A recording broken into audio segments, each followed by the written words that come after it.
Jindal company వాళ్ళు invite చేయడం జరిగింది. ప్రొడక్షన్ ఎలా ఉంది ఏంటిది అనేది చూడడానికి. సో ఇక్కడ మహారాష్ట్రలోని జాల్నా అనే ప్లేస్కి అయితే రావడం జరిగింది. ఇది దాదాపు ఒక 10 సెంట్ల వరకు కూడా షేడ్ నెట్ కింద అయితే ఉండడం జరిగింది. బయట ఎంటర్ అయ్యేటప్పుడు డెటాల్ సొల్యూషన్తో సోప్ సొల్యూషన్ తర్వాత ఎంటర్ చేయడం జరుగుతుంది. సో షూస్ కూడా డిప్ చేయడం జరుగుతుంది. సో వైరస్ని స్ప్రెడ్ అవ్వకుండా సో ఉండడానికి అలాంటి జాగ్రత్తలు అయితే తీసుకోవడం అయితే జరుగుతుందంట. బాడీకి వెరైటీ ఉందో సో ఈ వెరైటీలకి వీళ్ళు సో మెయిల్ ఫీమేల్ క్రాస్ చేసిన తర్వాత ఇలా థ్రెడ్ లాగా కట్టడం జరుగుతుంది. ఇదే కనుక వీళ్ళు క్రాస్ చేసిన కాయగా పరిగణించి ఇది సీడ్ అనేది ఫార్మర్స్కి ఇవ్వడం జరుగుతుంది.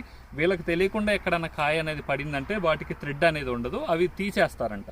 సో ఈ రకంగా వీళ్ళు ప్రికాషన్స్ అయితే తీసుకుంటారని చెప్పి ఇంగ్లీష్లో చెప్పడం అయితే జరుగుతుంది. మీకు అర్థం కాదు అని చెప్పి నేనే ఎక్స్ప్లెయిన్ చేయడం అయితే జరుగుతుంది.